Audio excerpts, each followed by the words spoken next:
ምንድነው የመብራቱ ምክንያት? ተቃጥሎ ሳብስቴሽኑ እና ምክንያት ታወቀ?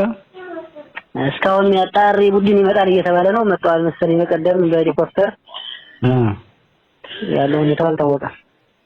ኦኬ ዝም ብሎ በራሱ ላይሆን ይችላል ማለት ነው።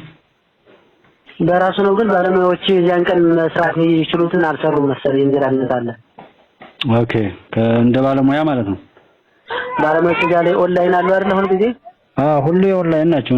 ዛሬ እንደተሳት እንደተነሳም በጣም ደግሞ ግዙፍ ስለሆነ እና የዛን ጊዜ በቃጠሎ በተነሳበት ሰዓት እነሱ አልነበሩም ውስጥ የሉም። እንደውም ጭራሽ ያልተገኙም ማለት ረበስ ነው። በጣም ወደ ሱዳን የሚተላለፈው በሱ አይደል እንዴ? አሁንማ ይሄኛው ተቋርጦ እዚያ ላይ እንትኑ ብረቱን እየቆረጡ አስቸግረው በሁመራ ደግሞ የሚገባል አይደል ሌላ ከዚያ ነው ወደዚህ ጠርፎ ያመጡት። ኦኬ እንጂ ይሄ ከጎንደር መተማ ያለው በጭልጋ በኩል ያለው አስቸገረ እሱ ቆርጠውት በጣም ብዙ ጊዜ ቆረጡት ብረቱን ገባላ ቆመ። ነው በዚህ ነው ተጠርፎ እንደገና የመጣ በሁመራ አርጎ በሰልቱ ሁመራ የፋኖ ትግል እንግዲህ ውጤቱ ይሄ ነው። የሚገርም ነው። ሌላስ ምን አለ በሱ አካባቢ? እንደው መተማን እንደዚህ ወሎ የሚል በየቦታው ስናይ ምን ሆኖ? በርግጥ ትናንት መብራት የለም የሚለው እንጂ ቤተሰብ ጋር ደውያለሁ። እንደው ምንም የሰማሁት የለኝም አዲስ ነገር በይስተው። ሁሉም ሰላም ነው? በሽንፋው ቋራም እዛው ትገናኛላችሁ በስራ? ሰላም ነው። ሸዲ ሁሉም እሱ ቦርደሩ ሁሉ ሰላም ነው። ምንም ነገር የለም። እሱ ትናንትናም እንደዛ ደውያለሁ አማቶቼ ጋር ግን ያው የሚወራው በየቦታው ስላለ ያው ድባቡን ለመቀየር አይደል ዋናው። በጎ ነገር እንዳይጠፋ እኮ ነው። ወይ ይሄን መብራቱን እኛ አቃጠል ነው ሊሉ ይሆናል እንግዲህ ትንሽ ላይ ተማን ይላል ነው ይላል። ግን ሰው አይን እያየ የተቃጠለ ስለሆነ ቤተክርስቲያን ሰው ሲመለስ ነው የተቃጠለ እና ያው እንደዚህ ጥፋታችንን ስለሚፈልጉ ጥላትነታቸውን እኮ ነው በደንብ የሚገልጹት። አሁን ተቃጠለና አቃጠል ነው።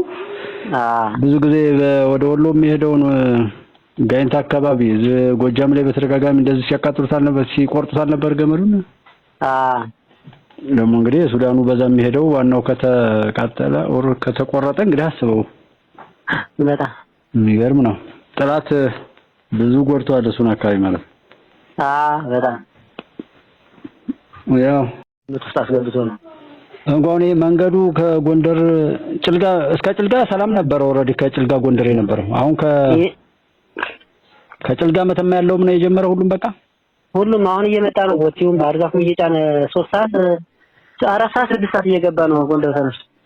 በጣም ጥሩ ነው። በቃ ሁሉ ፍጹም ሰላም ነው ማለት ነው ያለው ጅማሮ አሪፍ ነው። አሁን እነ ግንት እነ አውላላ እነ መጣ ሁሉ መከላከያ ተቀምጦባቸዋል። በቦታው ላይ ማለት ነው። በቦታው ላይ ተቀምጧል። ያው ለማህበረሰቡም ከባድ ማስጠንቀቂያ እየተሰጠ ነው። አይ መንግስትም አክሽን መውሰድ አለበት። እዚህ በኋላ መውሰድ እየቻለ መታገስም ይበቃል። እንግዲህ እውነት ነው። የእንትኑስ ወደ ሽንፋ ያለው መስመሩስ እንዴት ነው? በዚህኛው በመተማው ከገንዳዋ ሽንፋ ያለው ከገንዳዋ ሽንፋ ከሽንፋ ደግሞ ወደ ለጎ እሱ እየሄዱ ነው እየመጣ ነው በየቀኑ ማለት ትችላለህ። ሁሉም ሰላም ነው። በጣም ጥሩ። ያው ቦርደሩና በዛ ባብደራስ ያለው ነው ሰላም ነው ብዬ ነው ብዬ በዚህ ጫካ ነው የነበረ። አሁን ይሄን እስቲ ጥሩ ነገር ትንሽ ጥሩ ነገር እየታየ ነው። ህዝቡ እያስገባ ነው ብሎኛል። ባለፈው ጭልጋ ለዛ መረጃ የሚሰጠኝ ሁሉም ነገር ሰላም ነው። ብር የሚከፈለው መኖር የሚችለው እንዲኖር ኖር ማይችለው ደግሞ ያው ብሩን እየተከፈለው የተለያየ መታወቂያ ተዘጋጅቶለት ወደ ተለያየ ሀገሪቱ ክፍል እየሄደ ነው መሳሪያውን አስረክቦ እያለ ነው። ትልልቅ ስራ እየሰሩ ነው። በተለይ እነዚህ የሀገር ሽማግሌ ምናምን የሚባሉት በቃ እኛ ኃላፊነት እንወስዳለን። የሆነ ነገር ከሆነ እኛን ተጠያቂዎች እነሱን እየመከርንም እንትን እያልን እንትን እንላለን። መንግስት ደግሞ ያግዛል እነሱ ራሳቸውን ሲይሩበት ብሎ ጥሩ ከውስጥ ያለውን የመንግስት ተቋም ውስጥ ላይ የሚሸጥ ሰው ስለሚኖር ባንዳ እሱንም መከታተል ህዝቡ በቃ አብሮ ከሆነ የሚባልገው ጫካ ያለውም ሆነ መንግስት መዋቅር ውስጥ ያለው ሰው ሁሉም አርፎ ይቀመጣል። ህዝቡ ነው እኮ አሁን አልረጋጋና የሆነ አቋም አልይዝ ያለው ማለት የውስጥ በጆ ጥቅም ያገኘው ሰው ነው ችግር ያለው። እንደ ሁሉም ጥቅም አግኝቶ አይመስለኝም። ግን ይሄ ምን አገባኝ አይነት የለም ወይ በመፍራት እንደው ኃላፊነት ያው ሲደርስበት ብቻ እንጂ ሳይደርስበት የሌሎችን ቁስል በማበስ ነግበን የሚለውንም በመስራት ላይ አልተሰማራም እንጂ ሁሉ ተጠቅሞማ እንዴት ይሆናል? ሁሉ ጥቂት ሰው ቢጠቀም ነው በዚህ ጉዳት ያው ነገ የሚጎዳ ማለት ነው። አዎ አሁን ስታዩ ዝም ብሎ አብዛኛው ሰው የእውቀት ችግር ያለውን ጥቅሙን አለመረዳት፣ ሌላው ደግሞ በጎን ጥቅም ያገኝ በዚያው መሀል ላይ ደግሞ ዝም ብሎ ጭንቅላቱ የጠበበ ሰው አለ አይደል? አዘው ጥላቻው ላይ ሆኖ የመጣኝ በቃ ምንም ጠባብ ብዙ ጠባቦች አሉና አሉ አብረን የኖርን ማህበረሰብ ስለሆነ ከዛና ከዚህ ስጋ ዝምድና ስለሚኖር አይታወቅም ምን ግንኙነት እንዳለ። አብዛኛው ሰው አሁን ጠባብ ጭንቅላት መሆን ነው እውቀት ችግር አንጻር እንትን ብሎ ጠባል ሰው እና ቢያንስ ጥቅሙን አገኛለሁ ብሎ ሳይሆን በቃ እሱ ሞታቸው እኔ ነገ ልሙት። እሱ ነው የሚያሳዝን ነው በጣም። በቀደም ሰውን ተሰበሰባችሁ ባለፈው? አሁን ጎንደር በሙሉ ሰላም ነው ሁሉም? አዎ ጎንደርም ደህና ነው። ወደ ፍራንስ ወደ መተማ እየደወልክ ነው? አዎ። እና እንዴት ነው ይባል? ያው እኔም አገኛቸዋለሁ ግን እንደው አንተ አሁን ደህና ነው። አሁን መንገዱ ሰላም ሊሆን ነው። አይ በጣም ደስ ይላል። አሁን እኔም ባለፈው እንዳስጠይቃቸው በጣም ጥሩ ነው ብለውናል። አሁን በዓሉ ምንም ሲከበር ደግሞ እንደዚህ እየተሻለ ነው የሚሄደው። መቼም እየባሰ አይመጣም በዚህ በኋላ። ኧረ ደህና ነው። እንደው መኪና ሳይቆም እንደው ሳይተነሱ ባህርዳር መግባቱ ይቻላል ይችላል። አሁን መንገድ ላይ ያለ ምንም ችግር የለም የለም። አይ በጣም ትልቅ ነገር ነው። ህዝቡስ እንደው እንዴት ነው አሁን ፍራንስ እንደው ማክሰኝት እዛ እንደው ቤተሰብ አካባቢ ያለው እንዴት ሆነ? አዲና ወንደው ነው ኮፒ ከተማው ማሱን መተማ እየሄደ ነው የከረመው። ከዛ እንደውም ወደ መተማ ተሻለ ከዚህኛው ሰው ሲጨንቀው ምን መጣው አውቀው እንደዚህ ከፍራንስ ከምን እንግዲህ ኮረታ ይልቅ ወደ ባህር ዳርና ወደ ጎንደር እንደመሄድ ወደ መተማ። አረ የፍራንስ ሰው ነው ወደ መተማ የሚሄድ የፍራንስ ነው የወረዳ ሳይሄድ እኛ የወሎ ሰው ነው ወደ መተማ የተሻለ ነው አለ በቃ። አዎ ገበሬው ስለሆነ ይሄ ገጠሩ የተፈናቀለው በሰማ ሄዶ ማለት ይችላል ወደ ገጠሩ ይወጣ የተጠናቀቀው ድንበሩን እንዲህ ብለን እንዳብለን እያሉ ዋና የሚያጣጥሱት ከሱዳን ጋር ሆኖ ድንበሩን ለማቀጣጠል አልነበር? ቅማንት ከሚለው ጀምሮ ቅማንት አማራ ብለው ከጀመሩ ጀምሮ እኮ ያንን ነው ድንበሩን ነበር ኢላማ አድርገው የሚሰሩ የነበረው እኮ።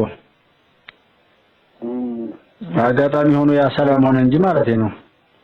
ያ ይሻላል ገበሬውን ብዛህ ላይ አይጋፋው። የኔ ሀብታሙ ወይ ባለስልጣኑ ነው እንደዛ ነው እንጂ እንደው አርሶ አደሩ ከእነ ዝቅ ያለው በሬት ያስተው ብዛህ እና እናንተ ሰላም ናችሁ ጎንደር ላይ? ጎንደር ሰላም በጣም ነው። ዋናው እሱ ነው። ዋናው ጎንደር ሰላም ከሆነ ሁሉ ሰላም ነው አለኝ አንድ ሰውዬ የሆነ ጊዜ ስጠይቀው። እውነቱን ነው። ጎንደር እንዴት ነው አለኝ። ሰላም ነው አልኩት። በቃ ሁሉ ሰላም ነው አለኝ።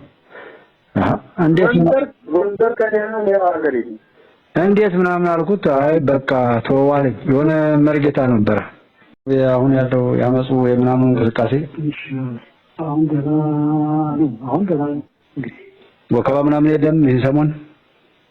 እኔ አሁን ዛሬ እንግዲህ ይሄን በዓሉን እንኳን እንትን ለማለት ደግሞ በሱ ላሊበላ ስላለ ማለት ነው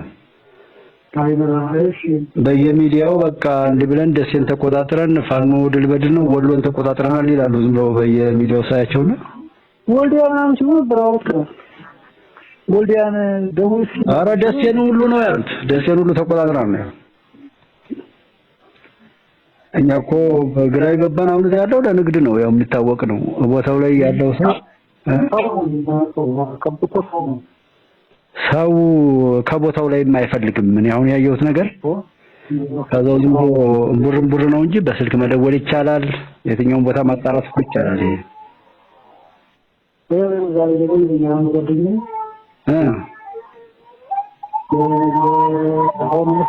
ዛሬ ታዲያ ነገር አርባለች ወዳጅ ንግድ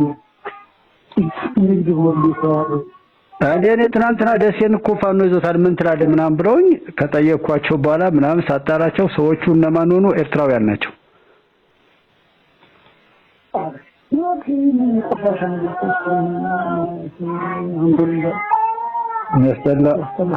ሰውም ራሱ ስለሚደናገርላቸው በተለይ ውጭ ሀገር ያለው ሰው ነው ምን አይነት ጤነኛም አይመስለኝም። ምን ያው ውጭ ያለው ነው በጣም የባሰበት። አይ ማውራ ማለት ነው ይዘለው እነዛ ተጠቃሚዎችን ኮሚካሪያ ተጠቃሚዎች የሚሰሩት ብቻ ሳይሆን ይደናገሩ አሉ እንጂ ብዙ ገንዘብ እያወጡ በተለያየ መልኩ ሚዲያዎችን እየደገፉ የሚያስታጥቁት ገንዘብ የሚልኩት እኮ ናቸው። እዛ ያሉት ውጭ ላይ ያሉ ዲያስፖራ የሚባለው ማህበረሰብ ሰጪዎቹ ናቸው። እዛም ያሉ ሚዲያዎች እዚህ ያሉ ጥቂት ልጆችን ቢሆን እንደዛ የሚያፈልጉ ሰዎች ያሉ ናቸው። አሁን በእነዚህ ስም ይለምናሉ። እና ባሩ ደሴ ምናምን እንዴት ነው ዛሬ? ሰላም ሁሉ ሰላም ነው። ይገርም ነው በጣም እና ወልደ አይ